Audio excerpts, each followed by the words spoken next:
I just realized we have 2 links.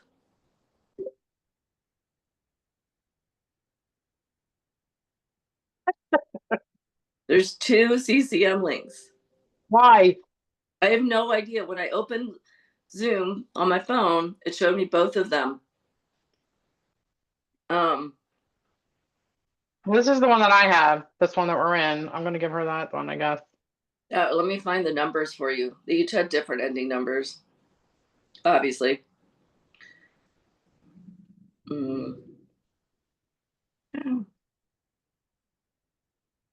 I only have one on my Zoom anyway. That's so weird. It is really weird because it's only showing one on my iPad.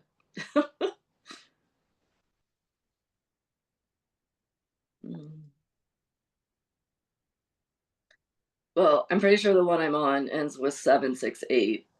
Or no, sorry, 1522. It ends with 1522.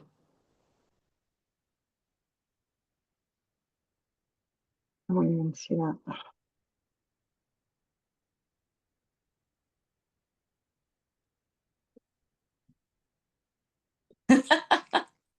Okay, it must be the invite had to.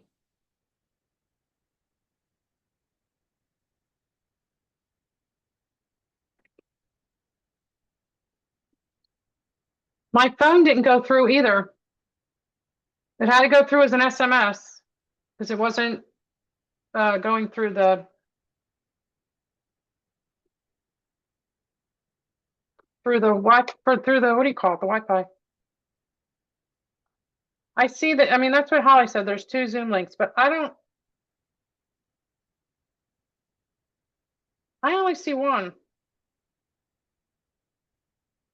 I don't know where the other one would be. But you're muted, but this is the right one. Yeah, perfect. So the one that is in the location is this one, and then the one in the description is the second. But they both said CMC course, I think.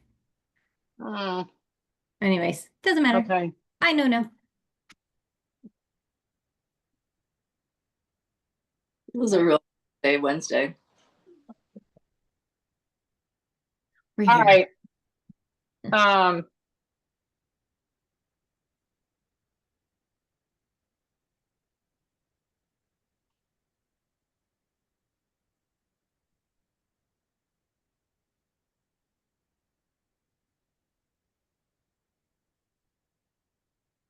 I don't understand. What's this now? Oh.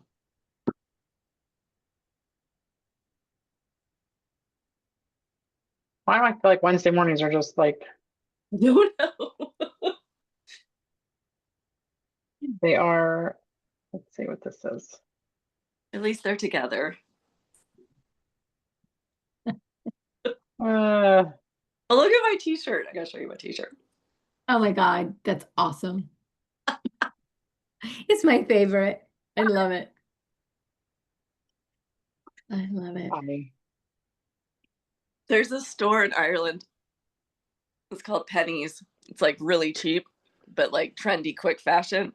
And they have it in the States on the East Coast, and it's called Primark. So John and I went to it at the King of Prussia Mall, and I found this t-shirt. I died. Oh my God, that's amazing. Amazing.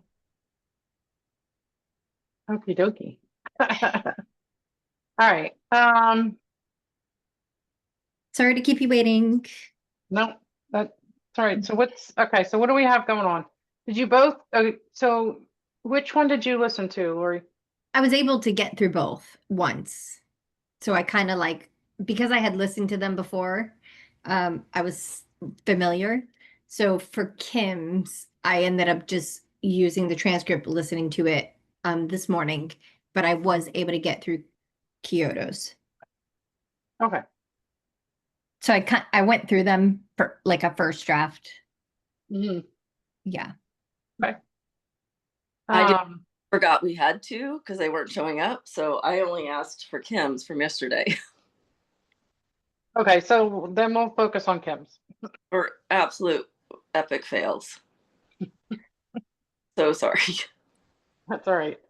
Let me pull up Kim's then. We'll do that one. Well, I'm prepared for next week with Kyoto.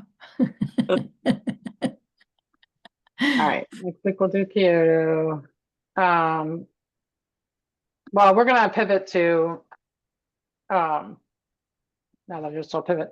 Yeah. To to evaluations Okay. next week. So we'll do Kyoto anyway, but next week's module is starting on the evaluations, and then Okay. we'll that's where really the work is. Like you'll be doing a few performance evaluations. Okay. And in fact, let me check how many times have we met? I don't know, like 7. Today's 8, right? The 8th one, but we missed one.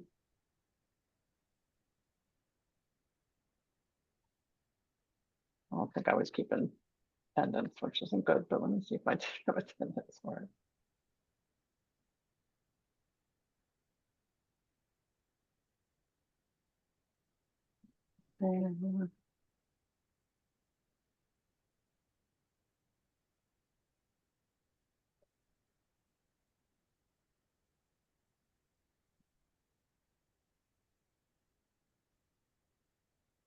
Okay, so we have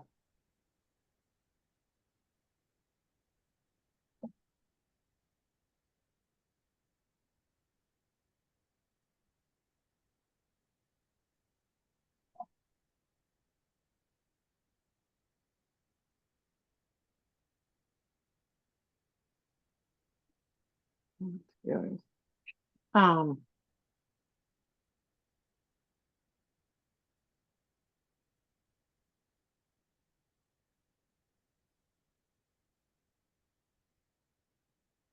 yeah, so this is 8.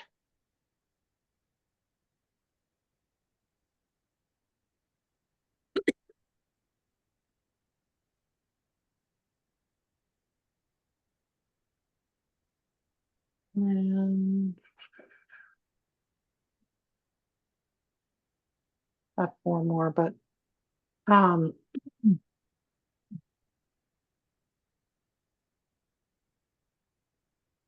I think what we'll do is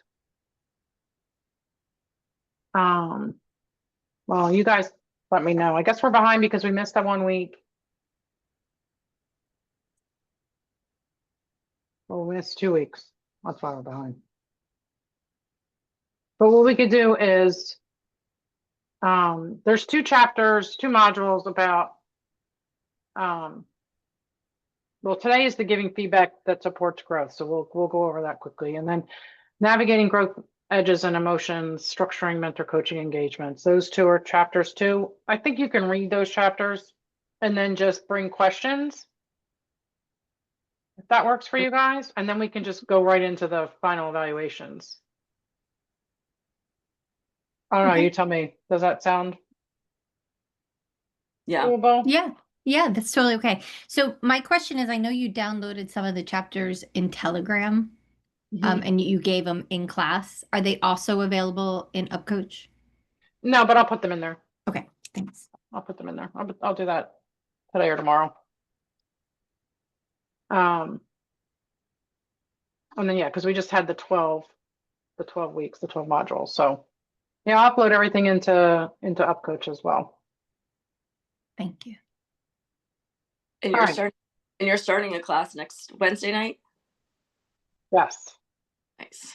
For the, well, I hope. That's what I was wondering. If you had the people, you just got it all set up. Well, I mean, I have 2 people. I really need 2 more. Yeah. So I'm meeting with somebody today, meeting someone tomorrow. I have messaged just about all the ACC coaches on LinkedIn over the past 2 weeks through Wow.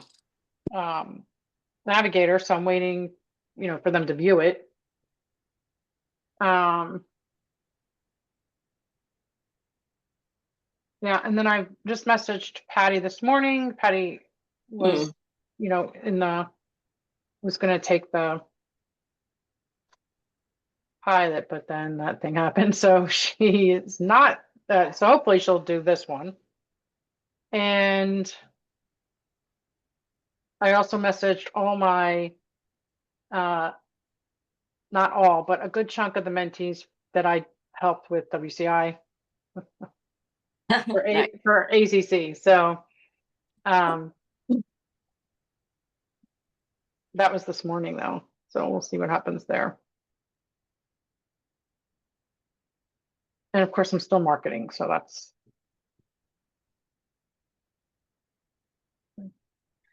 and I am doing it at discounted, just not pilot pricing, but I am doing it discounted because I don't have the accreditation yet. So I have it at 4,500. And then September's will go up to the regular 7K. So hopefully that is some incentive for people too. I thought I had someone this morning, but then she was like, oh, I wanted to pay full pay and I don't have 4,500. I was like, well, you can do the payment option. She's like, yeah, but I don't really want a payment. I'm like, okay, well, it'll be more next time. So that was weird. All right, so let's look at well, we'll look at 7 too, because we didn't go over that. I just sent it to you. But we'll just look at it kind of quickly. I did read that yesterday though too. Oh, good. Showing I am responsible. All right. So this was basically on the listening and evaluating the PCC level sessions. And the things we're looking for here is that the coach is showing depth, client ownerships and insight. And hopefully it's more fluid, more responsive, and more co-created than the ACC level. We definitely want to see that growth there. It should be collaborative and expansive, responsive to the client's thinking and feeling, deepening awareness without leading or advising. And the client is in equal partnership throughout the session. Insights emerges through reflection, not instructions, and coach navigates complexity without losing focus. So the things that we're looking for key behaviors are the coach partners with the client to create meaning and explore new insight, that they invite reflection that leads to shifts, that they support the client to design their own next steps, that they adapt moment to moment. So following the emotional and cognitive shifts that the clients have, and that the coach remains curious rather than directive, even during action planning. What we don't want to see is the coach led or overly structured sessions, staying at the level of content without insight or awareness. So just like rehashing over things over and over in a conversation, that's not really moving forward. We don't want to see that. Asking questions that serve the coach's curiosity, not the client's development. Ignoring emotional undercurrents or reflective space. So everything should be client-centered. We've talked about this. There are 37 PCC markers.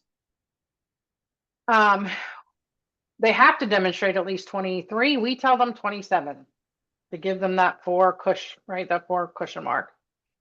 And this will come in play when you do the final evals. And then, yeah, module 4 had that list of which ones we want to make sure they cover. And the great thing about this is that it's spread out over each competency. So it's not just one competency or 2 competencies. They have to hit every competency. It's just based on that breakdown that we went over. And as in our mentoring, we use the markers to structure the feedback, but not unless we're doing evals do we actually get into, like, you know, the deeper what was done, what was not done type thing. So you'll describe what's present or missing, but you won't assign scores or talk about passing or failing. You want to use the PCC markers feedback form that we gave out the other week. And then that's the steps that you know. So what fails a PCC and why? So again, this has a little bit of language of assessing, but you know, it's important if you listen to it on a mentor level too, that you understand if it's not going to pass. So when a coach starts to, you know, demonstrate fluency and presence, sometimes it can fall short of a PCC level due to like habits that they've had in the past or some like misalignments. So we have to be able to spot those so that we can offer that specific feedback. So the coach talks more than the client. We want that 80-20 rule, right? So you want to see the client talking 80% of the time, coach 20. Now that can be like 70-30 as well. That's where you're getting iffy though. So really want it to be above 70, but 80 is the best. 80 and above is the best. If the coach moves too quickly and doesn't pick up on things, like if there's some kind of an insight or there's something deeper going on, or like the client size or the client and maybe the face, maybe the body language gave off something and the coach just goes past it. So these are things that you want to pick up on. If the markers are inconsistent, so you see some demonstrating well, and then there's others that just aren't, they're lacking. Because we want to see consistency across all the markers, right? Because otherwise they're just picking specific behaviors and they're not looking at it from a growth PCC standpoint. Again, the coach might hear emotions or insight, but they don't slow down, partner with it, ask questions. And then, you know, coaching is clean, but not catalytic, meaning the session can be smooth because coaches can be very smooth, right, at times, but there's no transformation happening. There's no perspective shifts or big awarenesses, or the forward movement, you know, isn't anchored in awareness. So, you know, it kind of like is what I call a boring session. When I have to listen to those type of sessions, they're just like very boring, and you know, the coach isn't really getting much done in it.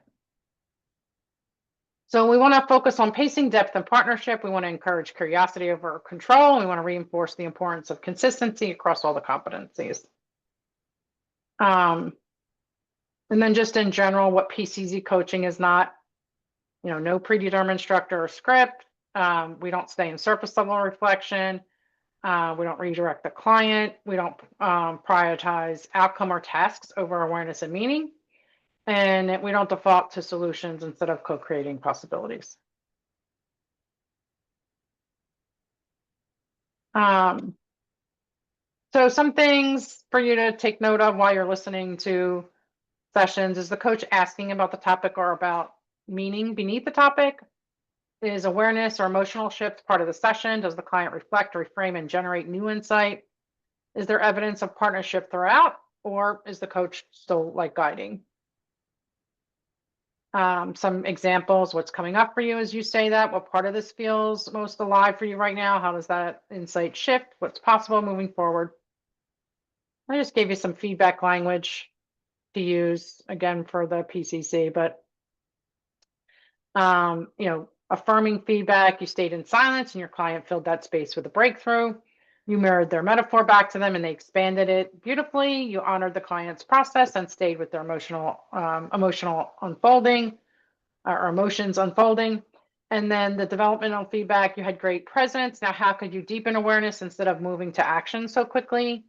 There was an opening for deeper reflection. What question might have helped the client explore more fully? You followed their story. What could have helped reveal meaning beneath the content? Of course, you know, you add your own language as you move forward with it. And then there's just a little practice here.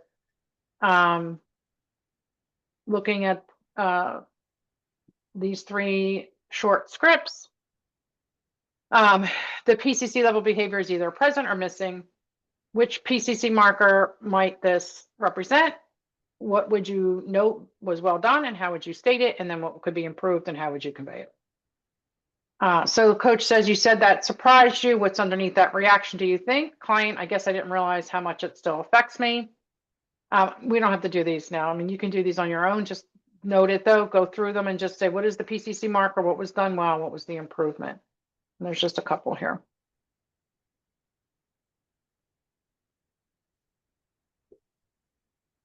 And then we're going to do this, the recording. And then here's some reflection prompts for you as well down here. And this would be if we were a bigger group, we would do that debrief, which we're not doing. All right, questions about that?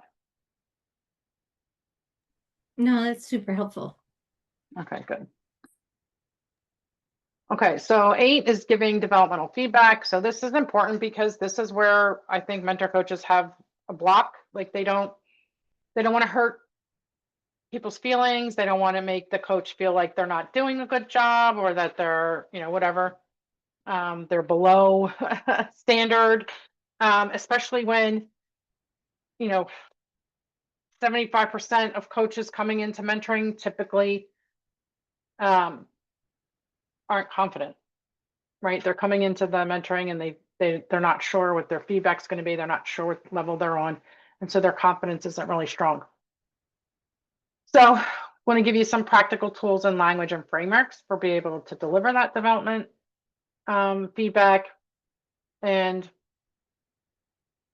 what to really understand about feedback that makes it developmental is that it's grounded in observation and oriented towards growth. It supports the mentees in recognizing their strengths, identifying gaps, and owning their learning process. So that feedback should be specific, behavior-based, and anchored in the ICF competencies, whether that's the ACC or the PCC markers or the ACC MSRs.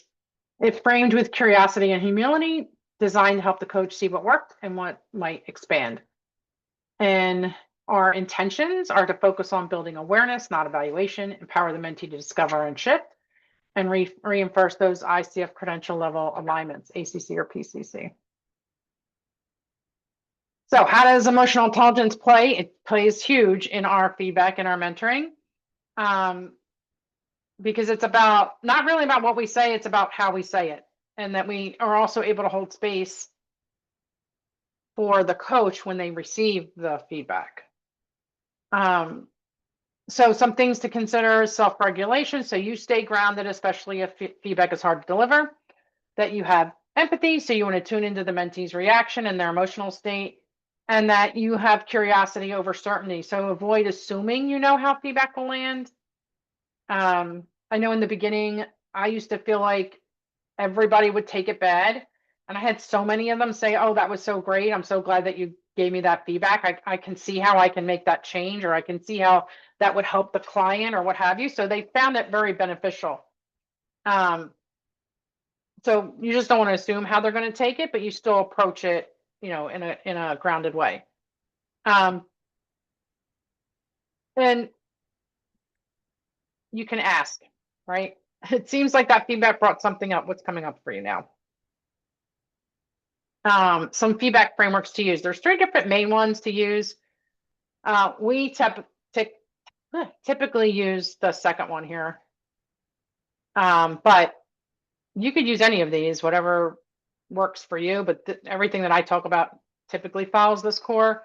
But the SBI, which is situation, behavior, impact, when you ask the client about their next step, the situation, your tone was directive, behavior, which may have reduced reflection, impact. So it's very direct. And I feel like it's too direct. It might be something to use for assessing, but not for mentoring, I feel. And then we have the core, which is context, observation, reflection, encouragement. This is the best way for a mentor coach. So you stayed with the client's silence, observation, what helped you hold that space, reflection. The grow model is good too. It's adapted for feedback. So ask the mentee to reflect on their goal, what really happened, their options, and what's next. Again, 2 is the most recognized for mentoring. I would use 1 and 3 for assessing. You can use 3 for mentoring too, but again, I like 2. So then when we want to look at, which credential are we giving feedback for? At the ACC level, it's structure, clarity, and presence. That's the 3 main things that we're looking for. And some sample language. You help the client focus on a clear topic and guided them with strong summaries. PCC, we're looking for depth, awareness, and partnership. So you stayed in exploration, what allowed the client to discover that shift. You always want to affirm alignment with the specific level that your mentee is working towards. So even if you're using the PCC markers to give ACC feedback, you want to make sure that you have those ACC MSRs in front of you so that when you're talking to them, you can make sure that they are relating directly to the ACC level, right? And again, that's why I don't give the PCC feedback sheet to my ACC mentees. I just talk through it and I reference the MSRs, and I give them the MSRs at the beginning of our mentoring.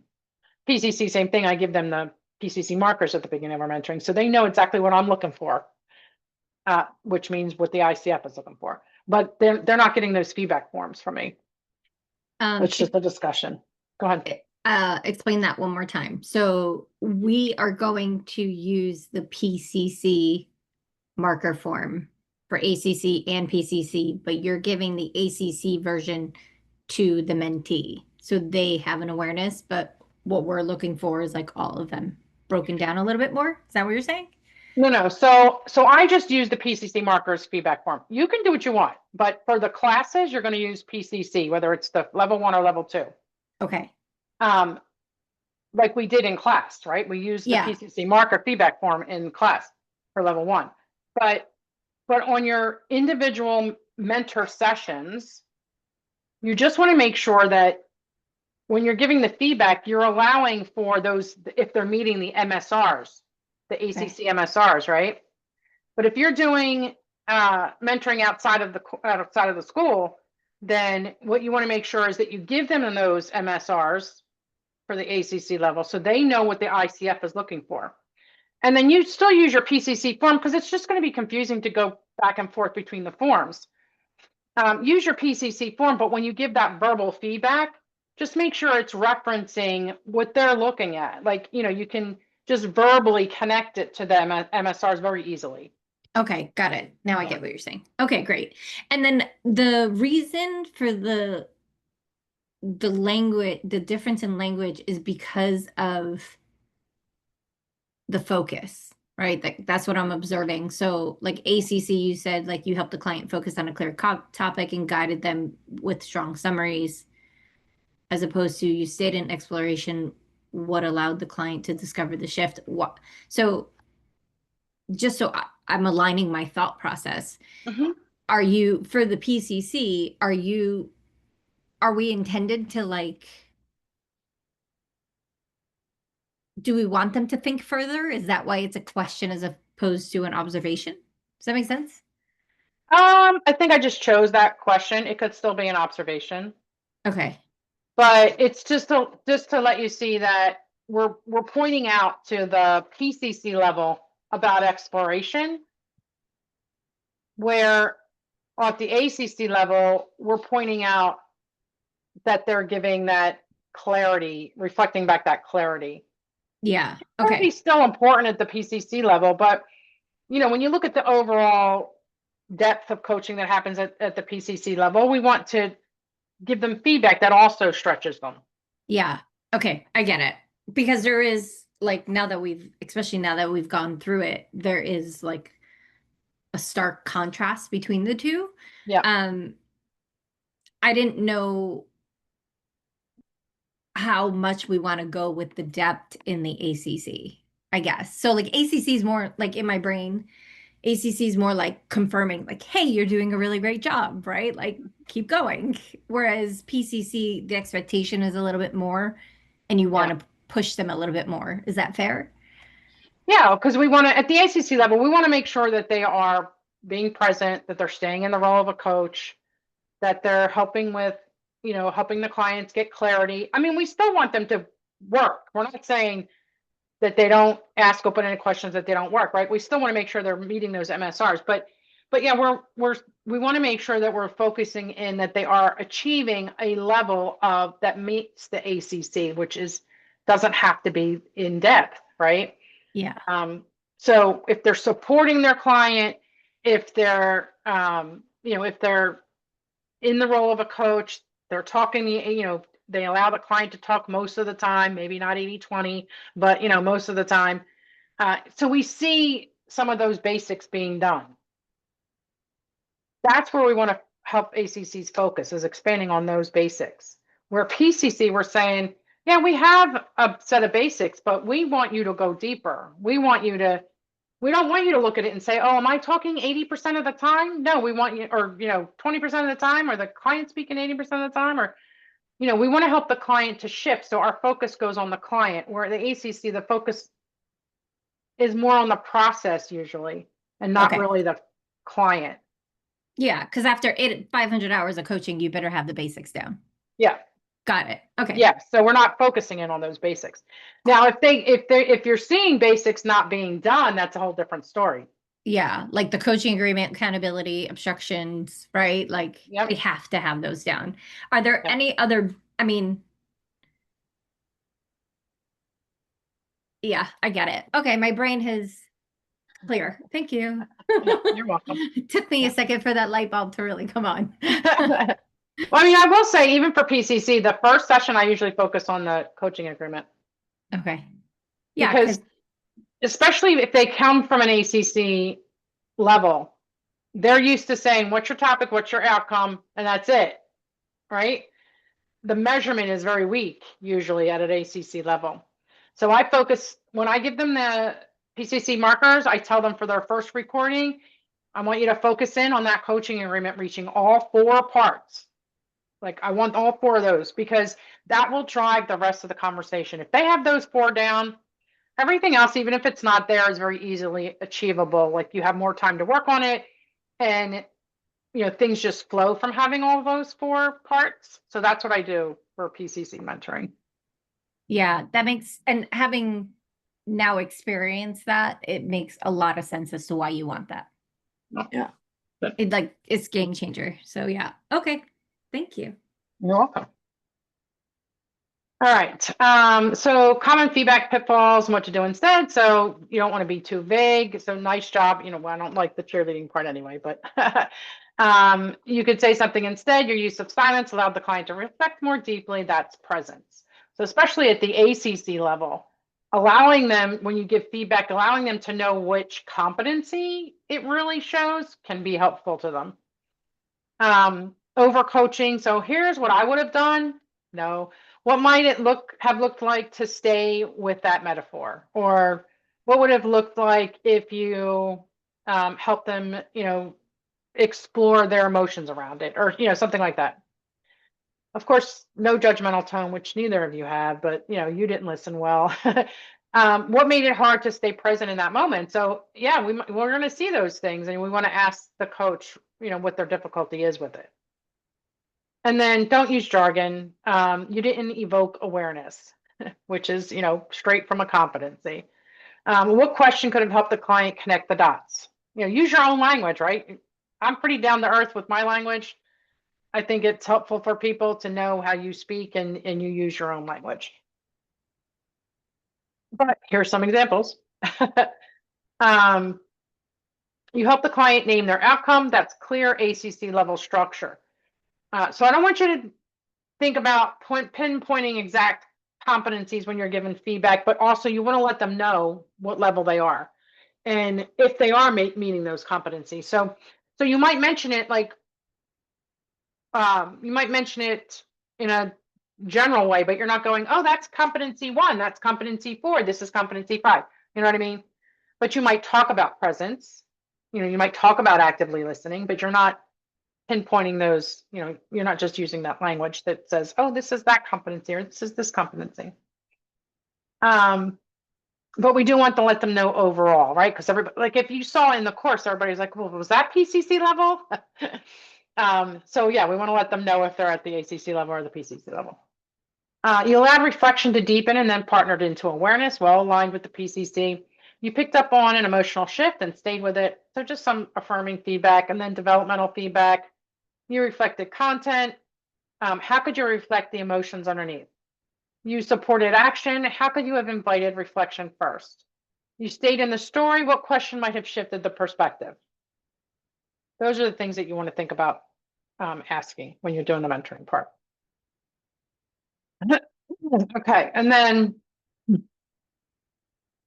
this is just kind of constructing that feedback when you're listening to the sessions. And again, the same thing that you've been doing, identifying the key behaviors aligned or missed, or choosing a framework to deliberate. And we're going to go with the core. And then share aloud or in small groups if we were in a bigger group. And then here's some prompts for you. And then here are some things for you to think about. When you do give feedback, I would listen. This is what I would do when you first start mentoring is record it. Right. And actually for the school, you'll record your first couple and we'll go over it. This way we can firm it up. Because, from the school perspective, I want it delivered in a certain way with your obviously input and personalities. But, I'm looking at it from the way I'm teaching it here. So it would be, it should align pretty well. But things to think about. Go ahead. What? No, I was just saying those first few, please critique. Like, yeah. For real. Exactly. Oh, you're behind us. Okay. So just, again, some things to think about. What's your default feedback style? Directive, nurturing, analytical? Where do you struggle with emotional neutrality in feedback? Because that can be tough. We can want to take on their emotions. How do you balance encouragement with rigor or energy? What level of coaching do you most easily recognize, ACC or PCC? And I will tell you that most new mentors start recognizing at the ACC level, but you guys have been trained both at the level 1 and level 2 programs on PCC markers. So hopefully it's going to be more PCC for you. And that's just some activities. And then where did the mentor give both affirmation and stretch? When we're looking at when we look at your sessions that you have, your first ones, these are the things that we're going to focus on, right? What did the mentor give both affirmation and stretch? I want to see that, see how you guys are coming across that and how you feel you did it. Was the language, coach-like, or were we being directive? What feedback felt most impactful and why? So those are things that we'll look at when we look at your mentor sessions. Okay, so was that chapter helpful? That's really helpful. These are. Sorry, Hallie, go ahead. Oh, no, I was just saying both these chapters. Yeah. And so for me, it's one of those things of like something just came up for me. When you're listening to the session originally, you're just taking in what they're saying. And then now I'm understanding why you're listening to it 3 times. At first, I was kind of like, well, why is she doing that? Right. So the first time you're just listening for it. And then the second time, I'm asserting you're going in there then looking for the holes. right? Like, oh, they didn't invoke awareness. They didn't like, you know what I mean? Like Yeah. what's missing? Is that true? Like how did, This, how do the you first approach thing it? you're doing in the second one is to see what's present. Okay. And then you're doing both. But this is where the transcript comes in. So the first time you're listening to the whole conversation and you're getting a feel for how that conversation went, right? And I'll tell you that I usually, after that first listening, I know whether they met the ACC or PCC, but that's just because I've been doing it for so long. Yeah. In the beginning, it was like I listened to it and I didn't have any thoughts on either way, right? The second time I would be like, okay, what am I hearing that's present and what's missing? And then I do that with the transcript on my second time. So what I do is I mark, or I did used to anyway, mark an asterisk if it was present and X if it wasn't, as I'm going through the transcript. So that the third time, and you don't even, seriously, I would do the third time for the first few. After that, it's really the transcript that you go through for the third time. I just play the recording, but I'm more focused in on the transcript for the third time because that's where I'm copying and pasting into my form. And so I'm picking up, the markers or the MSRs, whatever you're using, over into the form through the transcription. And that's just a background thing for me, listening. And unless I need to get clarity, and then I always have it open so I can fast forward or rewind because I have that transcript with the timestamps on it. So I can get to a point and re-listen to it.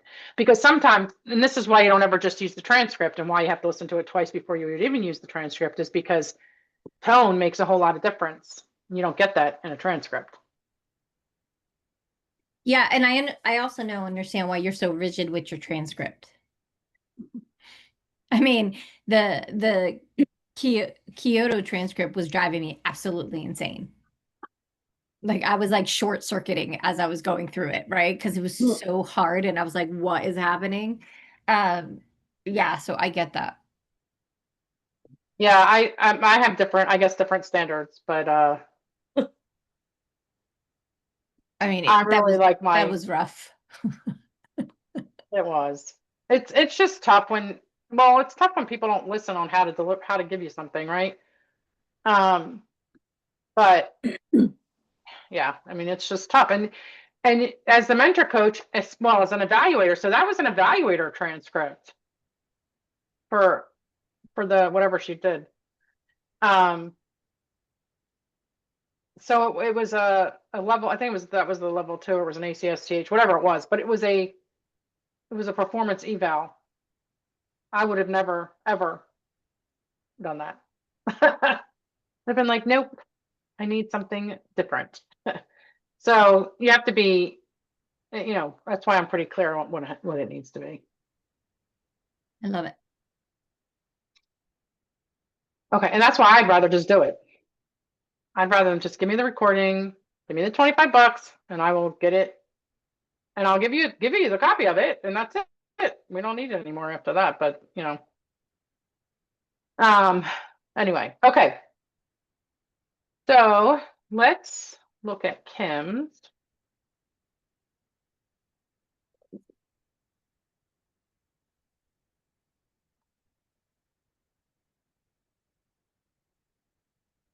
I just had it open. Where'd it go?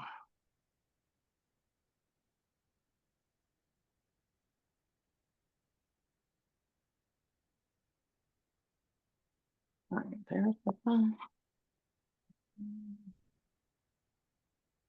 I have 3 screens and I don't know what anything opens up on. Oh.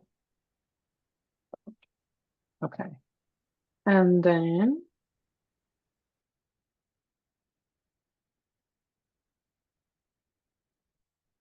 transparent.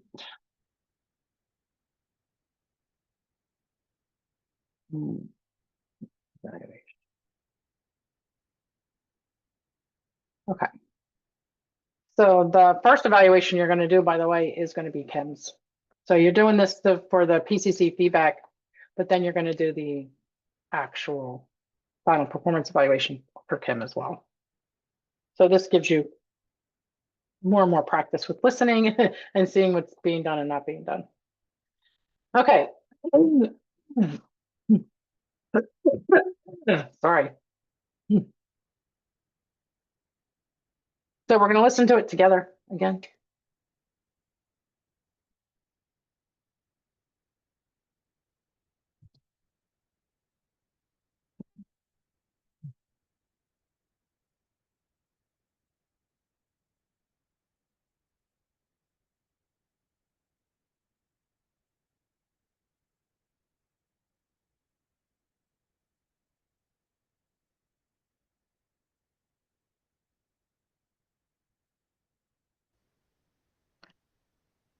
I am so delighted to be spending some Hear it? time with you here today. And before we start, I would just like to do a little bit of housekeeping. Is that all right with you? Yes, it is. Okay, so we have 30 minutes for this coaching session. So we'll have it, so my time, it's about 8:12 my time.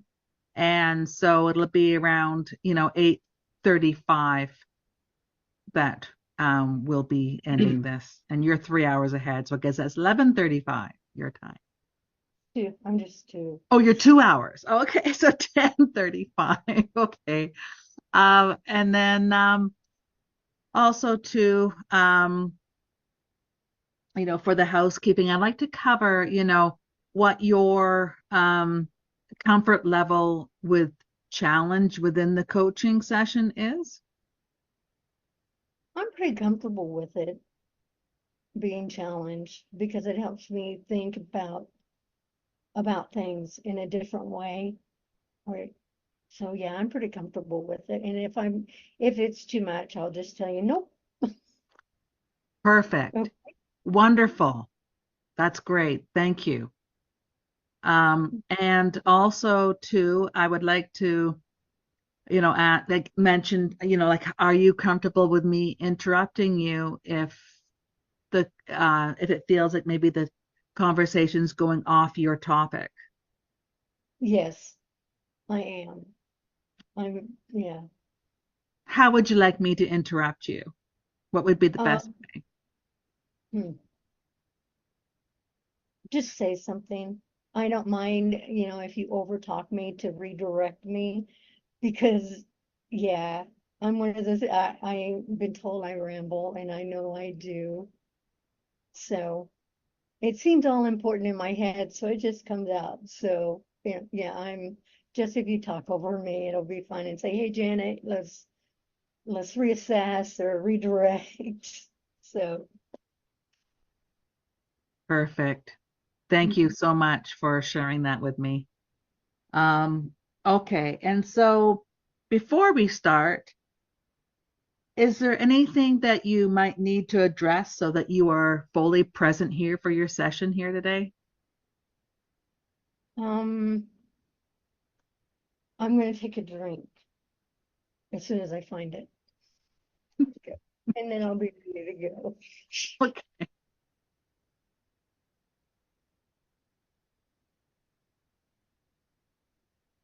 Okay, thank you. Oh, you're welcome. That's good that you take care of yourself. What is really important for you to talk about today?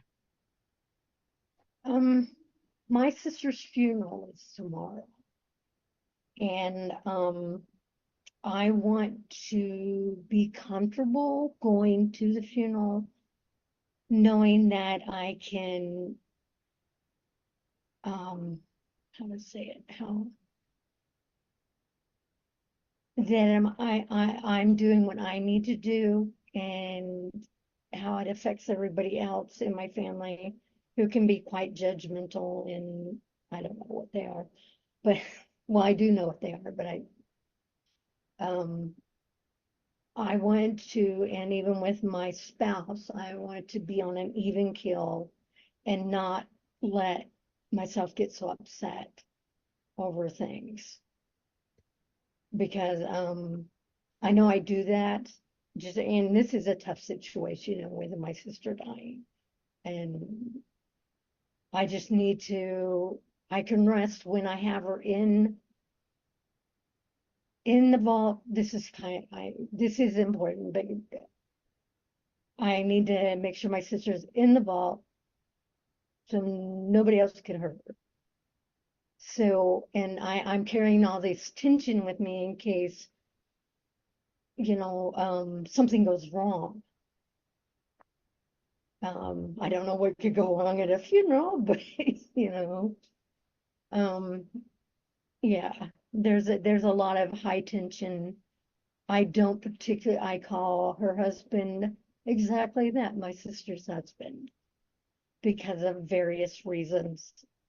And well, I didn't even care enough to call to see if he's out of the hospital to go to my sister's funeral.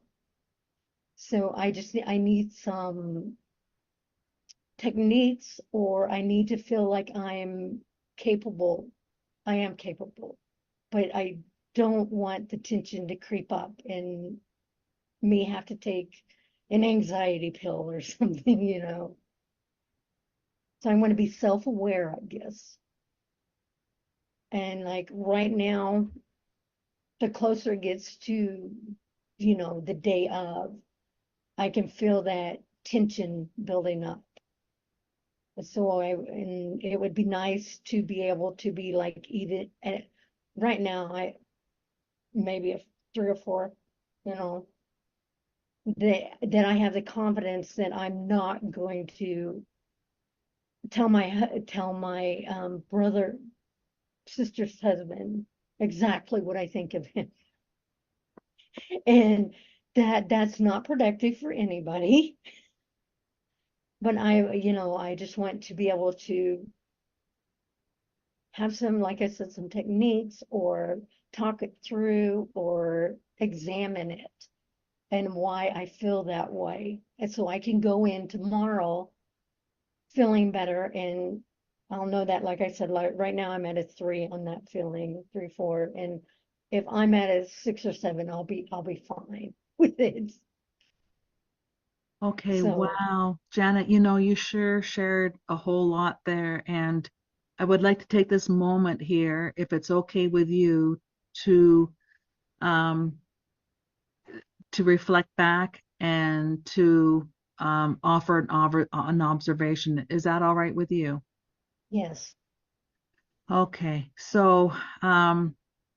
so what I hear you saying is that you're going to have to go to this funeral of your sister's, and you have this buildup of this, like it feels to me like an anticipation of something going wrong, you know, during this burial of your sister.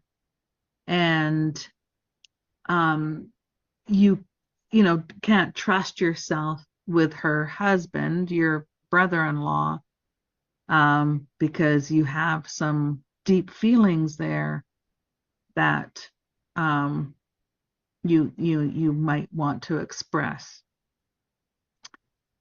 And so you want to be able to go in there feeling even keeled. And so what I observed was, you mentioned that this was really important.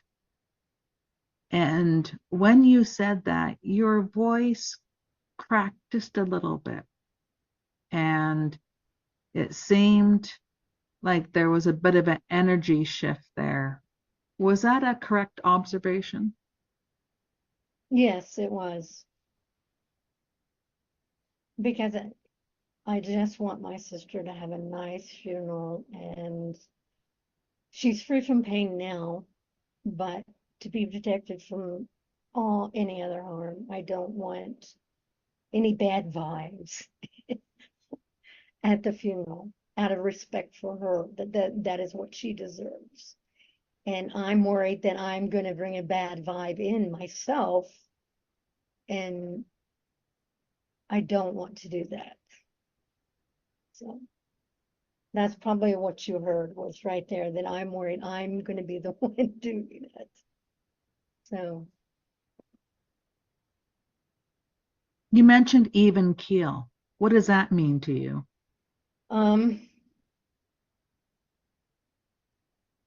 Even kill that I'm aware of what I'm feeling and that I can recognize the emotions and accept that just because they're there, I do not have to act on them. I can, honor my feelings, but respect my sister at the same time, kind of thing. So it's just maintaining control to me is even, I'm going to cry, but that's different than what I'm talking about, but, so I can maintain a presence or, yeah, that's just even, not too high in emotion, but not showing no emotion at all. Because I want to be in the middle. I like that middle ground. So, and even kills that middle ground. So What would you like to walk away with by the end of this session? I would like to walk away with the knowledge that I am capable of doing this. Which is my thing. You can't do that for me, I realize that. But and maybe some sort of understanding that will stick with me of why I don't have to act on my feelings, why it's okay to have them, but I don't have to express them at this point in time at the funeral. I can do that later, at a later time if I ever see the man again. And he's the only, well, some of my sisters, two of my sisters are there too, and I have this little need to always get their approval. So I don't want to do that either. I just want to be comfortable in myself and do my thing, which would be even killed, So all these little family problems coming in. I've been working on them, but not with the people in the room. So I have to watch my behaviors that I don't slip back into behaviors I no longer want to do. So, Okay. So just so that I'm clear, you also mentioned earlier that you were 3 or 4 with your confidence level and that you would like to come away with being around an 8. Was that correct in hearing that? uh, I'll be good with a 6 or 7. 8 would be awesome. I mean, if I could come yeah, that would be awesome. Okay. And you just mentioned also too, just being able to, come away with a better understanding of your control of your emotions. Is that correct? Did I have that right? Or Well, yeah, because I'm in a point in my life where this is gonna sound weird, but I am now just learning to express emotions and to be able to recognize them because I've always stuffed them or whatever. So I'm at this very tenuous stage, needless to say, where that because I'm just learning about them, I want to act on them. But I also need to learn that sometimes it's not okay to do that, depending on the circumstances. And does that,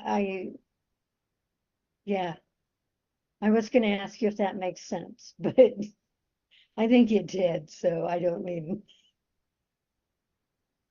so so that's just, what's that questioning about yourself all about? um, just my upbringing and my life up to when I was 50 and dealing with my siblings and everything. I've always tried to be like, I want them to like me because I never felt they liked me when I was growing up. And they all like excluded me. And so I overextend on trying to belong or get them to include me and stuff. And I don't want to do that. I don't want to have that feeling that that I need to belong, you know, that, yeah, along those lines. Because I know that I don't need that. Because I mean, I'm good just as I am. And it's their problem if they can't reach out to me, not mine. So, which is part of the tension, I guess, all this family stuff. Yeah. When thinking about going to your sister's funeral and what you just shared right now about how you question yourself and it's based upon, wanting to belong, like have your siblings accept you. Is there a connection with this? Um, I think so, in that Shirley always supported me, and she's the one that passed away. She always supported me, and did not do that what the others did. I chose to break away from her for just her spouse and things that he did, and she did not stand up for her children. So, but she was always loving and everything whenever we would see each other and everything. And I have a special bond with this sister, whereas I don't with my others that are going the two that are going to be there that are still alive, you know. So I just so I feel like I owe it to her to maintain myself. And I don't know. That doesn't seem to coincide though with what I thought it was. That I don't want to. I am of the belief that in spirit she will still be there. She is still with us and stuff. So, and I don't want her to be upset at anything I do. And that would be not being myself. Because she was supportive of me doing my own thing, of going to college, of, anything I was interested in doing. She was supportive of that. And I just want to, I don't know, support her and respect her by being able to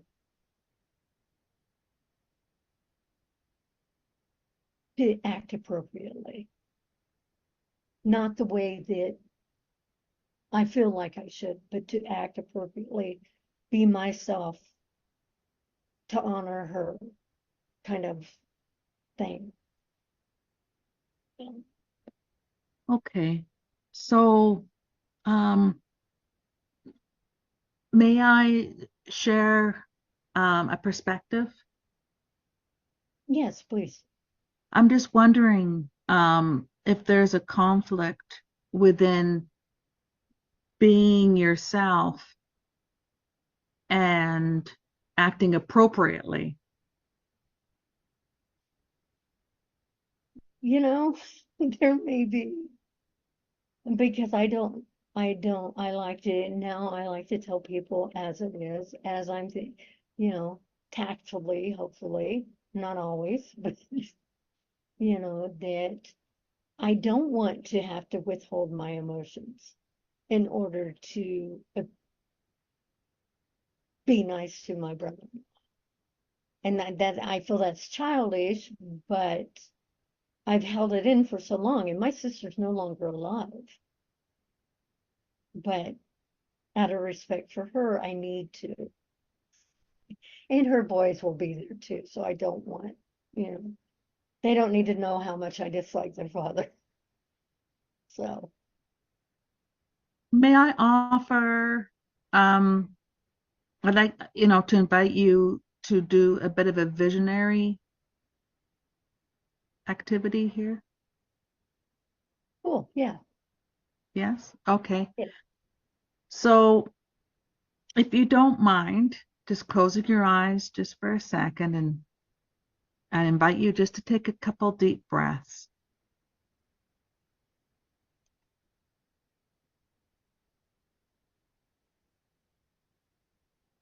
Okay.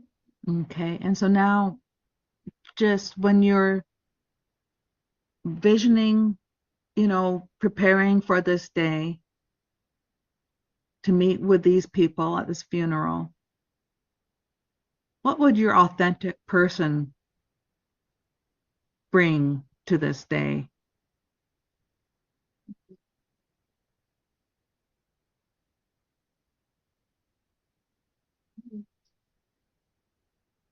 It would bring a weariness that I feel with my family.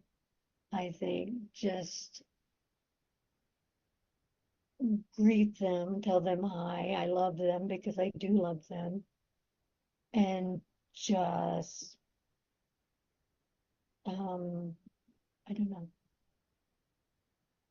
I want to interact with them, but only so far because you know, they've hurt me too much. So I don't want to be fake. I just want to be able to interact with them and not get caught up in whatever they're going to be caught up in tomorrow. And that's just, I just want to be able to breathe, say goodbye to my sister in her human form, you know, and be at peace. Then I know that she's at peace finally. And there's no more I can do to help her. That's what I want. I just want it to be peaceful and no drama. Which is that's the authentic me. I don't like drama. I don't like gossip. I don't like all that stuff. So just to honor who I am by not participating in things that I don't want to.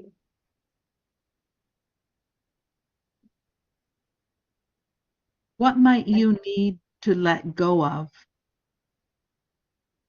in order to show up with your family there so that you're at peace? I really think I need to let go of my anger at all of them. You know, past, present, future of things I know that they will do. And that I shouldn't be thinking that I know what they're going to do, but based on past behavior, because they'll be just to let go of expectations, of any expectations of anything to do with them. That's what I need to let go of. What would Because that? Oh, no, I know. Yeah, I was just going to kind of ramble on about, no expectations and stuff. So thank you for stopping me on that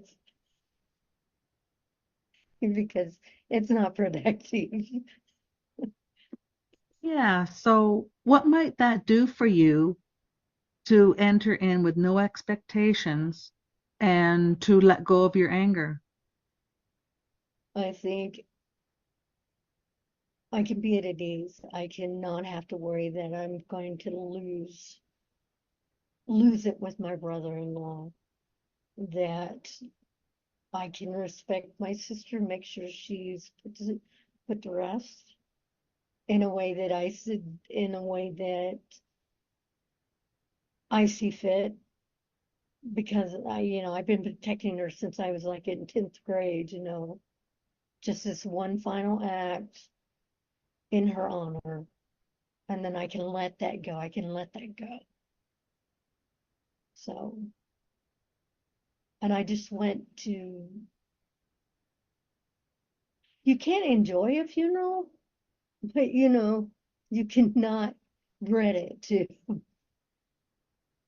So I don't want to dread going to my sister's to have to mingle with my family. I just want to be there for my sister that died, not the other two. Yeah. You've shared a lot about your feelings, around anger with your family. I just want to check in with you. How are you doing? I'm okay. I think it helps to talk about them, because when I verbalize it, it kind of is like a release for me. So I just, yeah,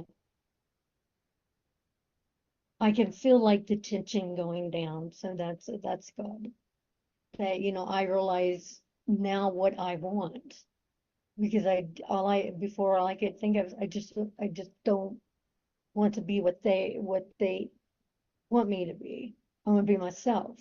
And it's more deeper than that, I think, than I thought at first. So I just went to go there and do my thing and spend time with my family, because I do love them, no matter how oddball or whatever word you want to use about them. They are dysfunctional.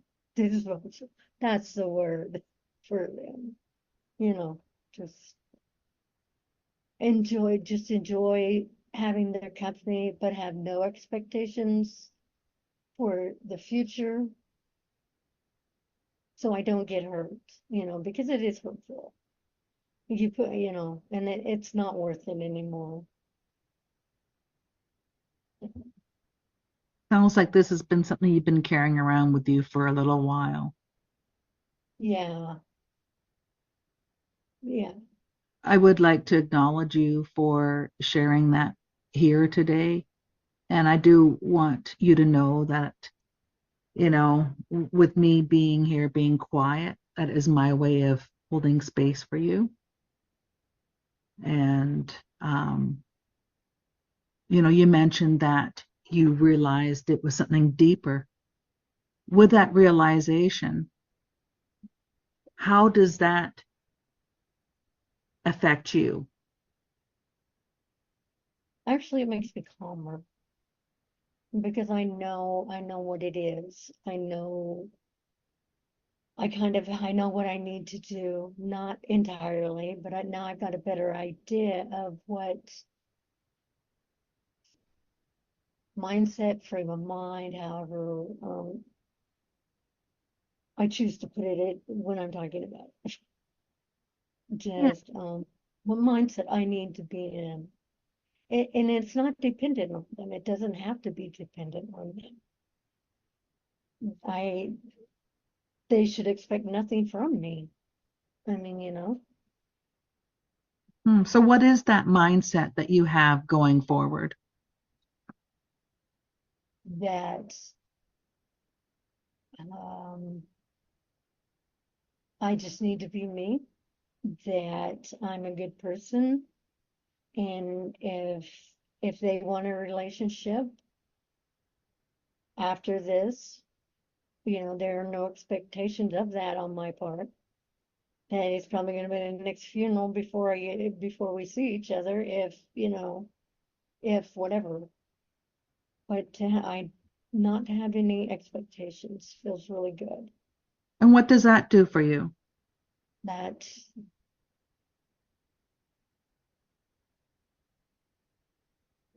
circular thinking, but it puts me in a better mindset. Yeah. And so when you are in a better mindset, how might that affect your emotions and the tension in your body? I can let go of the tension because I'm not trying to hold it in, trying to keep it under control. And with yeah, just realizing that I don't, they have no right to have any expectations whatsoever on me. And I can just be myself. And if they don't like it, they don't have to talk to me. Hmm. And how does So that feel to say that out loud? that feels good, actually. That Yeah. feels good. Yeah, it looked to me like I was observing some relief there with your laughter. Was that correct? That is correct. Yes. Because, yeah, and I'm not even so worried about spouting off of my brother-in-law now. So the time will come. The time will come. I just have to wait for it to present itself. So So at the beginning, you mentioned that you wanted to, go from a 4 to like a 6, is what I think you mentioned. How are you doing on that right now? I'm generally good. I think I'm like at a 7 one day. So that is, I feel just so much better and more relieved and less tense that I was open enough that we could dig into it and figure out what it was, actually what it was, instead of, the surface stuff. So that was really helpful to do that. How are you going to take this information moving forward into your daily routine? I think I will apply it to my spouse and to my family that resides with us, and that, I can be myself, and if they don't like me, they can not come into my space. Childish saying, stay out of my space. It's mine. Yeah. How does that feel to say that? That's nice to Yeah. realize that I really do have my own space. Yeah. I Yeah. do want to, recognize you and acknowledge you for the work that you've done to put yourself as a priority. We're coming down to a crunch here. And so, what I'd like to ask you are, um, what considerations might you have to think about in executing your plan moving forward with being at peace? I need to recognize and explore those feelings when I'm feeling that way and know that it's not surface, that I need to go deeper to figure out the real meaning, and then that's going to make everything else easier. Once I figure that out, it will be a good step to do just in regards to anything. I mean, Okay. Um, what would be the best way for you to be supported? um,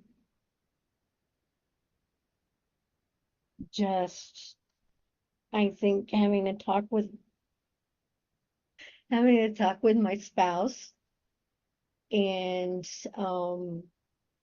just trying to explain to him how I feel. So he doesn't base it on past reactions or, think I'm upset because I'm a certain way. I just need his support in letting me be me. and not worry about it because I'm okay. And how are you So, feeling about your accomplishments here today? I'm feeling pretty good. Sorry, I'm feeling pretty good. So, Wonderful. yes, thank you. Um, Before leaving here today, what might you need to express so that you can leave here feeling settled and ready to transition into the world?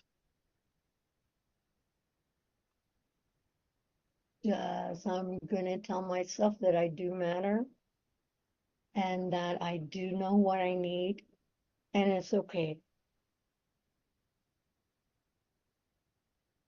Telling yourself that you do matter. Yeah, yeah. I got my tattoo right here. I am enough, right on my arm. So I always know that. So Okay, and so what else might we need to address before we stop our session? no, I think I'm good. I think we addressed even the subconscious things that were, you know, taking place in my mind. Yeah, that's what it is. Mind. So Well, I want to acknowledge you for showing up for yourself here today, Janet. And it was a real pleasure being here with you. Shall we end our session on that note? yes, I think that's a good plan. Okay. Well, looking forward to next time, Janet. Okay, thank you. Okay. Bye for now. Bye bye.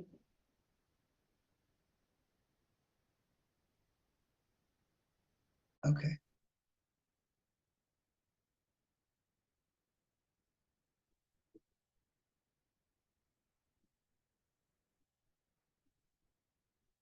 You're on mute. Listening to Okay. Kim is so soothing. Isn't it? I'm like, can you be my mommy? She definitely has that soothing voice and very steady and yeah. That's awesome. Yeah. All right, so let's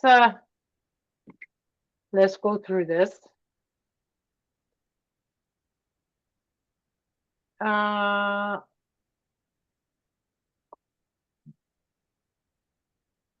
about okay, well, so I'll say the competency, let's do it, or the marker. And you tell me, I'll switch back and forth with you. You tell me what you have for it. So focus on outcome, Lori. 307. What's really important for you to talk about today? Okay. And And there was something else. oh, sorry. I put it under measure of success. What would you like to walk away with? Sorry, 1040. So that goes up Okay. there. Yep, because I'm 3.1. Oh, okay. 3.2. Let me move mine. And then So, 3.2, Holly. so that I put 1213 in there as well. So I'm clear. You mentioned earlier you were a 3 or a 4 with your confidence, and you like to come around being an 8. Was I correct in hearing that? That's the measure of success. That's 3.2. Okay. And 10 point, okay, goes up. No. That's So- kind of confusing. Well, because she didn't ask it, right? So remember that the coach has to actually do the question. So because Janet mentioned it earlier, it was not a marker hit until Kim reaffirmed it. So that's what that see. is. So even though I she didn't, go on. No, go ahead. So even though she didn't ask the question, she reaffirmed it and said, is that correct? And then I put, I don't know if this is right now that we're kind of talking about it, but 1246, you also mentioned about being able to come away with a better understanding to control your emotions. Is that correct? Is that right? Yeah, I mean, it could be, yeah, it could be a measure of success. Okay. Yeah. But I think we have the main one when we Okay. have the scale. So I'll just Okay. I think I just meant like that at 10:40 when she asked, what would you like to walk away with? I just always see that as a measure. Like, what specifically do they want? So that's an outcome, Still, okay, gotcha. not a measurement. I was confused. Okay. Yeah, Yeah. when they say, what do you want to have Great by the end of the part. session, that's an outcome. Yeah. The measurement is, how are we going to know? Measure it. Yeah. Yeah. And so in this case, it's, she was at a 4 and she wants to be at an 8. So there's a measurement there. Right. About 3.3. I didn't have anything. I didn't Yeah, I have didn't anything. either. It wasn't shown. So that's a no. 3.4. And Lori. I didn't see that. Oh, Oh, 3.4, I have it as a question mark. 1406, what's that questioning about yourself all about? Like, I don't know. so I have it as a somewhat, but Matt had it as not shown. Okay. And what would you Um, have there as evidence? Well, for somewhat, which means, doesn't mean it's fully made. I had, what else might you need to address before we stop our session? Mm. Just because it says need to address, right? It has those words in it, but it wasn't in the agreement part. So it really didn't. And this was at the end of the session. So it doesn't really, fully align with what that 3.4 is supposed to do. So I made it a somewhat, which is when you do final evals as a half a point. Matt didn't count it at all. She didn't need it, so he didn't count it. Because she has, now, this was an assessment at an ACC level for the level 1 class, right? But score-wise, she scored at a PCC level. But normally we have a third, yeah. a third one needed in the 3. But because she was so strong on the rest, I have that discretion. You would not. You would have to leave that up to to me, or to, if you did it for another school, to that training director. So anyway, technically it's not shown. 4.1. Holly. So at 3:07, she said, that's good that you take care of yourself. And then 27:04, it sounds like this is something that you've carried around with you for a little while. I'd like to acknowledge, so is this one. I'd like to acknowledge you for sharing that here today. I feel like there was a few more, but those were the two Okay. I put in there. Yeah. So I want to acknowledge you for showing up for yourself here today, that one. And it was a real pleasure being here with you. Well, that was, there's quite a few actually for this one. Yeah. And then it sounds like this has been something you've been carrying around with you for a while. I'd like to acknowledge you for sharing that here today. And I do want you to know that me being here quiet, yada, yada, yada. That was one as well. Okay, 4.2, Lori. I have 7-11. What I hear you saying is that you're going to have to go to your sister, the funeral of your sister. Hold on, let me get back to it because it was kind of long.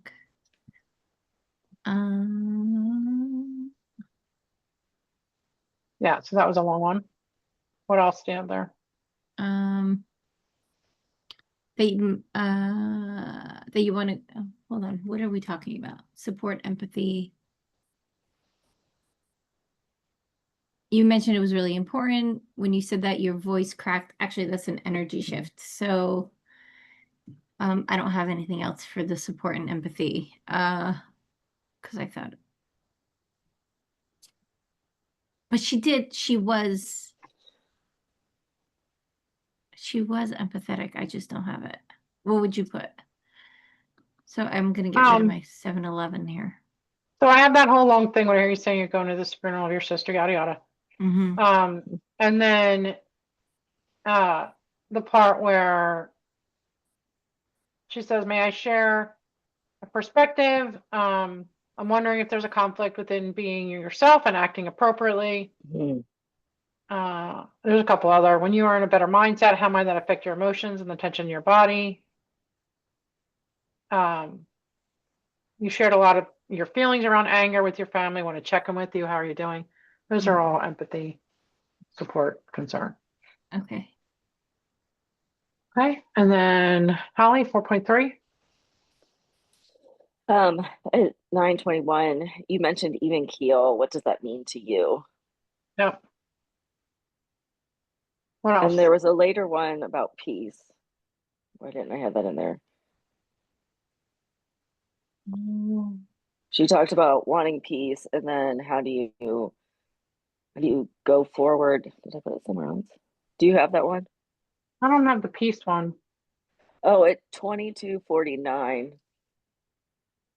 No, I don't have that.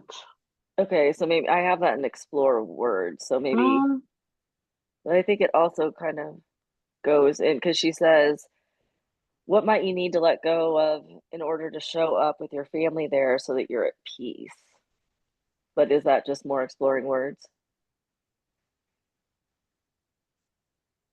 I don't know if that's acknowledging her expression, but I mean, Okay. I guess it could be. But I have, because Janet specifically said about having a better mindset. So I have 29:21, when you are in a better mindset, how might Okay. that affect your emotions? And even 30:07, how does that feel to say out loud? Gotcha. Okay. So just, yeah. Okay. And then 4.4, Lori.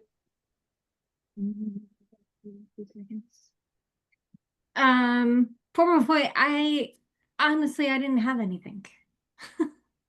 Oh, okay. I had a hard time. I got kind of There's lost in all of it. So well, there's like 5. So how about you? I How about probably you, Holly? So when she invites her, the 20:04, closing your eyes for a second, and I invite you to take a couple breaths, and then she goes into what are you envisioning? Mm, I was, so I don't have that because yeah, tell me. that particular like part of it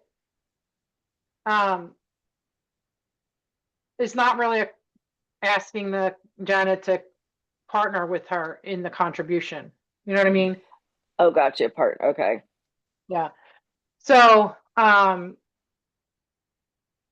so some of the ones I have the one I have 127 that is the start, 1.27. Are you comfortable with me interrupting you? Feel like maybe the conversation is going off topic. So oh, I see. inviting the client to respond to that and ask what the response would be, right? And then 6.49, we share a lot. I would like to take this moment here, if it's okay with you, to reflect back and offer an observation. Is that all right with you? okay. Oh, I see how you're saying that. So she's Okay. inviting the client to do something and asking if it's okay first. Okay. And then may I share a Gotcha. perspective, 1831. May I share a perspective, wondering if there's a conflict within yourself and acting appropriately. So, I was looking at that wrong. Yeah, me too. so basically for this one, it's really the hands off. It's like making an observation, but not, and inviting the client to respond and not being invested in whatever the answer is, like leaving it to the client. Okay. So just kind of checking in with, like, if you're sharing a perspective or if you're sharing a thought, or even if you're reflecting back for an understanding, and you're offering your understanding, then you're inviting the client to respond to that.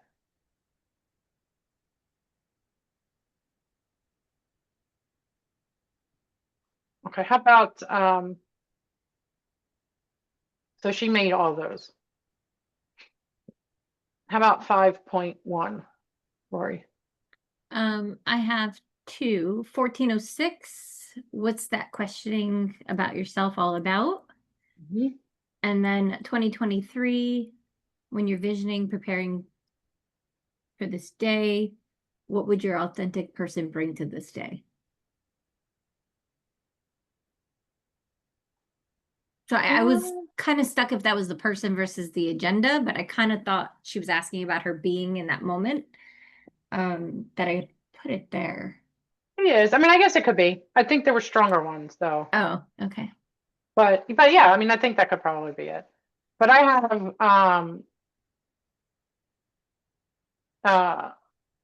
Like, what does it mean to you? like 14, like the 1406, and then 1533 when thinking about your sister funeral and what you shared right now, how you question yourself, and it's based upon wanting belong to have your siblings accept you. Is there a connection with this? So I put that as coaching the agenda. That's the person, because she's talking Okay. about her thoughts, her Okay. her sister. It's more the who. Got it.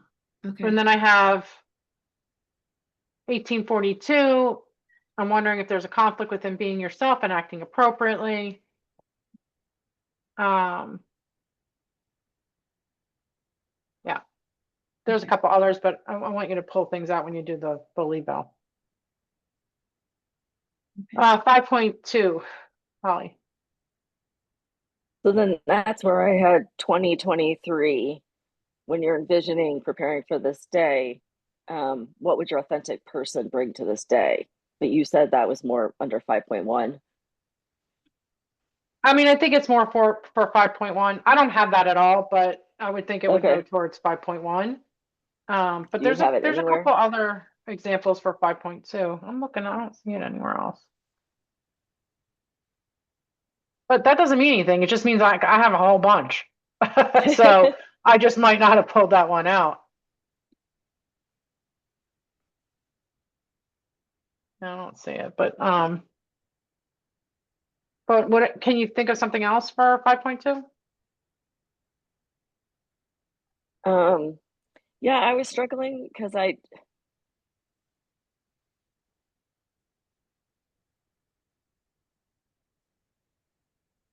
All right, like there was, yeah, tell me. There was so okay, much, so but yet I couldn't find like specific, like that nails the agenda.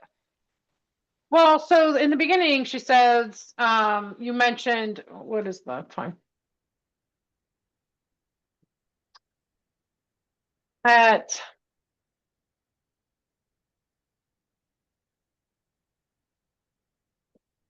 I guess it wasn't the beginning. Well, 12:46. You mentioned also too being able to come away with a better understanding of your control of the emotions. Is that correct?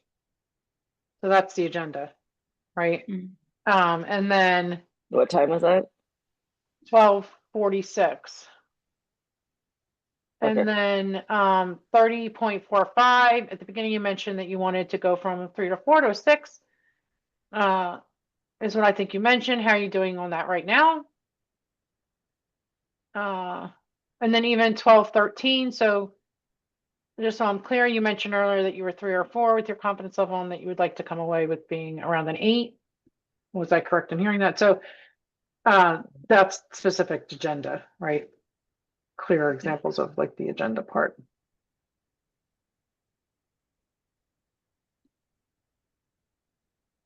About 5.3. I don't know if I have it right. I have 2402. What might that do for you? To enter in with no expectations and let go of your anger. I struggled with this. I don't know why I struggled in this call today. I don't think it's 5. I don't think that's 5.3. Okay. Because this is more, again, supporting the client to choose what happens in the session. So it's more kind of think of it as like tactical, not awareness generated or anything. So is it like the interruption? Yeah, the interruption could be Okay. one. Yep. So 127. and 154. And then even 2.30. So is there anything that you might need to address so that you are fully present here for your session? So it's more the tactical pieces of it. Okay. Now I will say, with that said, that I've marked that as somewhat. Okay. Um,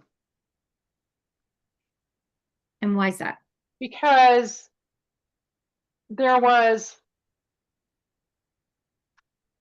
while there was that consistently asking for the client's input, Mhm. the language that Kim used, I'd like to cover, I'd like to mention, did I get that Mm. right? I want to. So Yeah. it takes away from that client choice because it's the coach's choice. So there's some leading in there, basically. So leading would take away from 5.3. Got it. So it's what we call contra evidence when we see that. Okay, Leading about good ear. how about 5.4? You don't have to give me examples. I think it was throughout because there's Yeah. a Okay. lot of our questions. I would just say, like, I just have throughout. I don't have any examples. Okay. And then 5.5, same thing. Yes. Silence on pause. I mean, she overtalked one time, but mostly she gives a lot of a lot of space. Yeah. How about 6.1?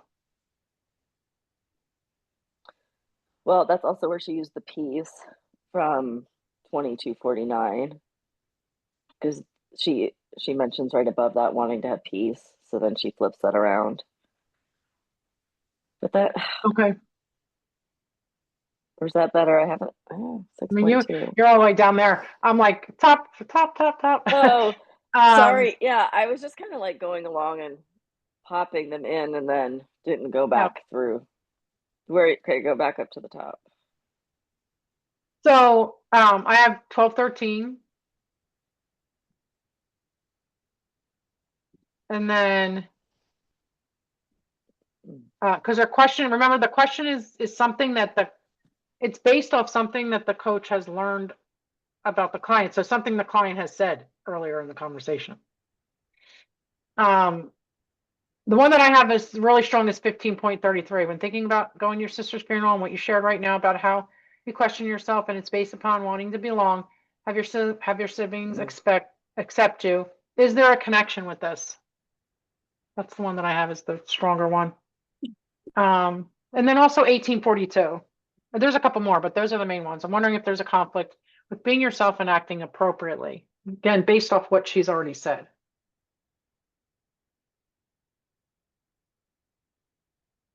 How about 6.2, Lori? 921 even keel, and then 2249 about at peace. You guys keep pulling that. I didn't pull it for anything. It's so funny. That's hilarious. So 6.2, I just have, you mentioned even keel. What does that mean for you? But you know, yeah, there could be others, but that's the one I put as the main one. How about 6.3 explores emotions? So does this one work for 2704? You mentioned that you realized it was something deeper with that realization. How does that affect you? Or is that more the observation, like helping with awarenesses? I think that's more awareness, but I mean, you could plop it in there, but I think again, you want to look at the stronger ones, right? Yeah, So so I put go ahead. 3007. How does that feel to say that out loud? Yeah. And then give me another one. Lori? I don't have any. I know it's terrible. Like she explored it, but I was like, I didn't take those questions that way. I guess Okay, well, how does it feel to say that? 3215. yep, that's a good one. And then 2921, when you're in a better mindset, how might that affect your emotions and the tension in your body? So and there's a couple other ones, but those are the stronger ones. Okay. How about So I 6 put that Oh, go ahead. I put that one down for expanding the outcome. So does that work in both, or is it Or better? 29, 21? Yeah. For which one? 7.4, expanding the outcome. Uh,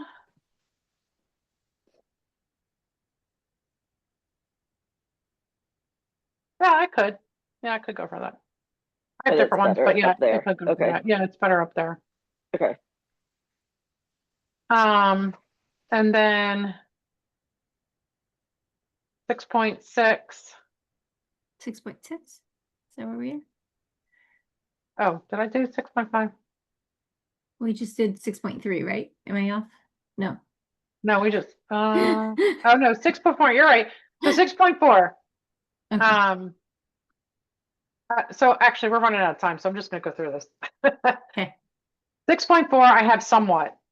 7-Eleven, she said, you mentioned that this was really important. When you said that your voice cracked a little bit and it seemed like there was a bit of an energy shift here. Was that a correct observation? So if you notice, Kim asks for validation a lot throughout the conversation. So sometimes we want to check in with the client when it makes sense, but when we consistently do it, it takes away from the competency. So her observation about the shift, was good. Like that crack in the voice was good, but she's attached to the outcome by saying, is that correct? Am I right? Those are the things we don't want to hear really at a PCC level. This is where Kim, a lot of her feedback was when I gave it to her was like, this is where you need to improve for PCC. Stop asking for that validation or stop making it about you and make it more about the client. So that's a somewhat. 6.5, I have that as shown. 1406, what's that? What's the questioning about yourself all about? 1533, when thinking about going to your sister's funeral and what you shared right now. Yada, yada. Is there a connection with this? That's all about how they perceive themselves. What was the first one? Sorry. 1406. Okay, thank you. And then 1533, and there's more, but those are the first two. 6.6, coach allows the client to complete speaking without interruptions. I did a somewhat because there was the couple times main one that she over talked, but she did do it a couple other times because she's responding very quickly in a couple instances after Janet speaks. Other times she's given tons of space. A couple times like she's coming right back, and so that can go against 6.6, but I have it as somewhat. Again, it's a half point. You might put it as shown, and then I had some feedback for her to improve it, but that's what I had there. And then 6.7 is a yes, basically throughout the whole conversation. She gives succinct summaries. And then first evokes awareness, 7.1.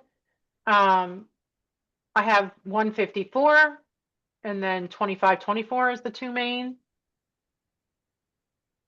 7.2. And again, there's more examples. I'm just giving you the main ones that I have. But 7.2 is 1406. What's that questioning about yourself all about? So that's exploring beyond their current way of thinking. 2023, when you're visioning preparing for this day to meet those people at the funeral, what would your authentic person bring to this day? Again, just kind of the expansion there.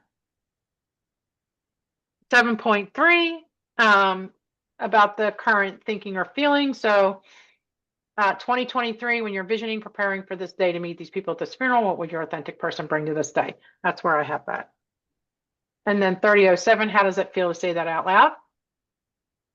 7.4, shown, what is the mindset that you have going forward? What does that do for you?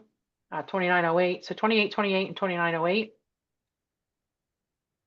And then 7.5, I put somewhat, again, for that same reason that I said above, where she's asking for the confirmation, like validation. It takes away from that because it's coach shares with no attachment. But Kim is attached to some of the ones that she gives, right? Am I right? Am I correct? Those show attachment from the coach. 7.6 shown. Lots of open-ended questions. There were a few close-ended though. And there was 2 instances where she stacked. But the ratio is higher on the open-ended, but that's also an area for improvement for PCC, is to not have as many closed-ended questions. And that's just because she uses is instead of saying like what is. 7.7 shown throughout the session. 7.8 is throughout the session. And because I knew that it was like an 80, it was 79 to 31, I think was the ratio, or 79 to 21. So that was a good ratio there. And then for 8, we have 8.1, 30, 45. At the beginning, you want to mentioned you wanted to be a 3 or 4 to a 6. That's what I think you mentioned. How are you doing with that right now? 8.2 is 28, 28. What is that mindset that you have going forward? 8.3, how are you feeling about your accomplishments here today? I put that as somewhat because I would have, instead of saying, how are you feeling about your accomplishments today? I would have been more specific. How are you feeling about that shift that you made from A to Z? You know what I mean? We want them to get really specific. So I have that as somewhat, but that's a preference of mine. Like I don't want the general question at 8.3. I want a specific question about what you've observed that the client has accomplished. 8.4 is a yes. 2704. It sounds like you've been yada yada. I would like to acknowledge you for yada yada. With that realization, how does that affect you? And 3135, how are you going to take this information moving forward into your daily routine? That's the clearer one. 8.5, I have 2402. What might that do for you to enter in with no expectations and let go of your anger? And then also 2828, what is that mindset that you have going forward?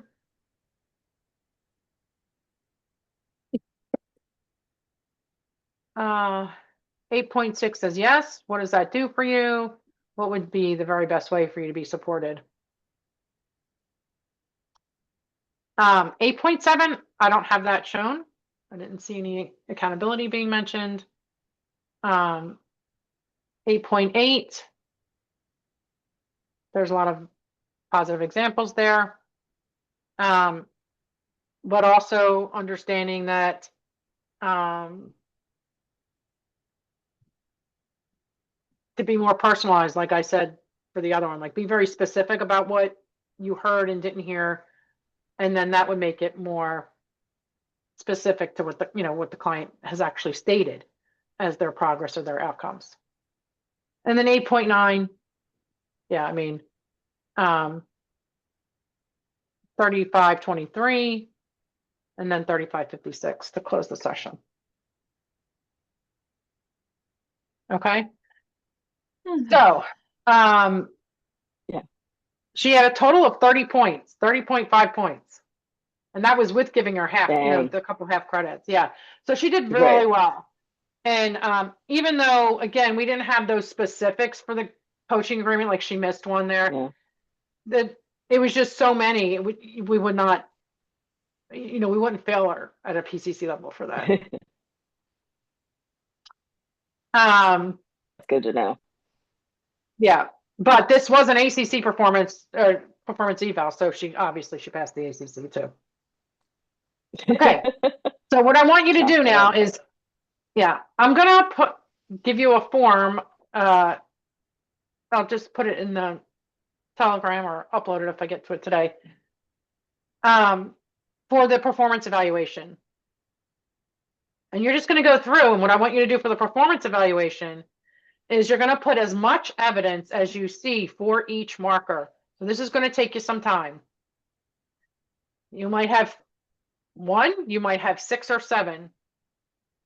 You might duplicate.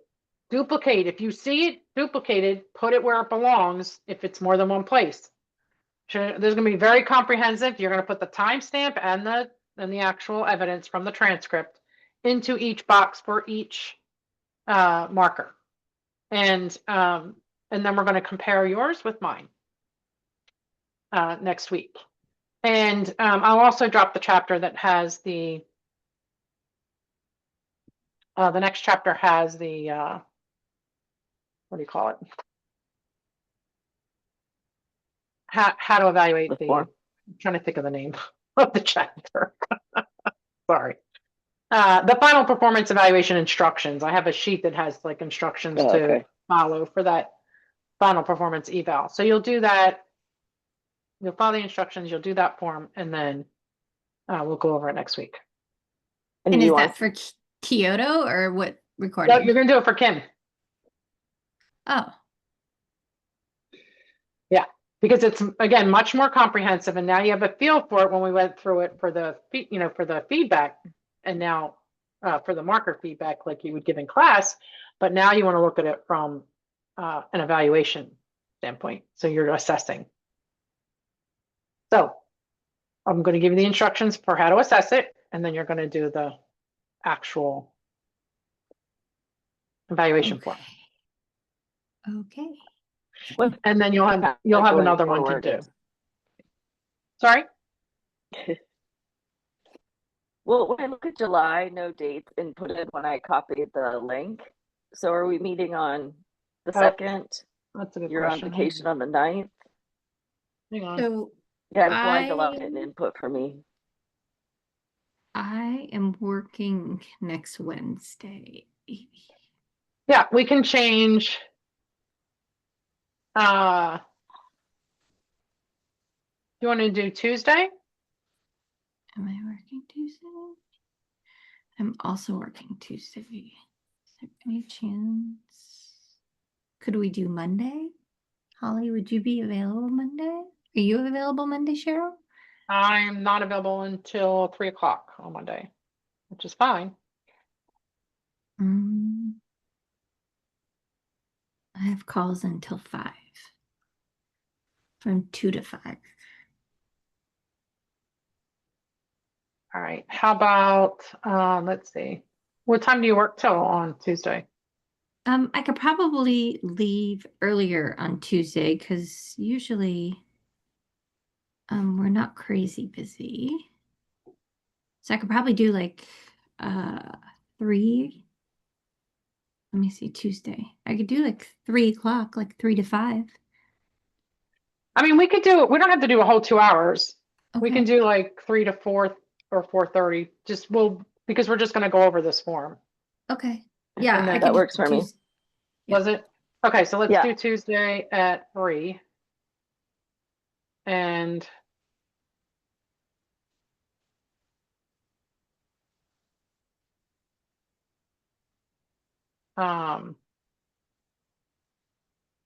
Tuesday at 3.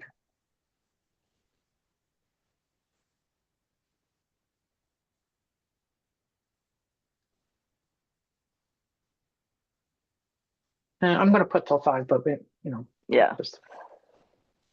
And then I will add 3. And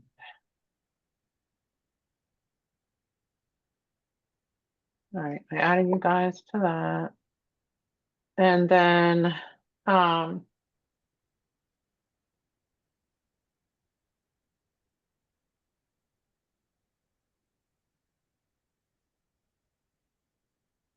about, do you want to do Thursday afternoon too? I'm also working Thursday. I'm sorry. I That's okay. scheduled this like months in advance. So I'm working Tuesday through Thursday, full days. And Thursdays are insane. Yeah. Then, I mean, the week I'm on vacation. Well, No, we'll you're talk on about vacation. Monday. I'm on Okay. vacation. Yeah, we'll talk You are about it on Monday. vacation. I'm on vacation. We are not those people. You're taking your damn vacation. Yeah, exactly. So we could go on the 14th. My Yeah, schedule. we can. Yeah. Yeah, we can do 2 That sessions and finish up the week of the 14th. Okay.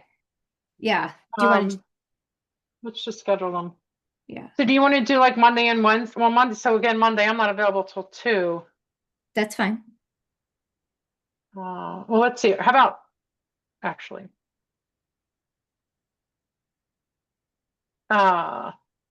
It would have to be sorry because I did I write it wrong? I wrote it wrong. It would have to be like Monday, Tuesday. Because So you can't do Wednesday? it looks like I'm working Wednesday. Let me confirm How about that. Friday? I mean, I can do Monday after 2, but then Wednesday or Friday. I'm working Wednesday, Thursday, Friday, according to my Oh. calendar, but hold on, let me just double check. Give me 2 seconds. It's the last that I'm working with them. Oh. So they kind of stacked me. I took a picture of the calendar. I need to find it. Oh shit! I have a client. Oh, okay. They're in the Talk waiting soon. room. Okay. Yeah, Okay. we'll talk. We'll go over it Talk soon. Monday. Okay. Okay. Bye. Okay, bye. Bye-bye. Bye.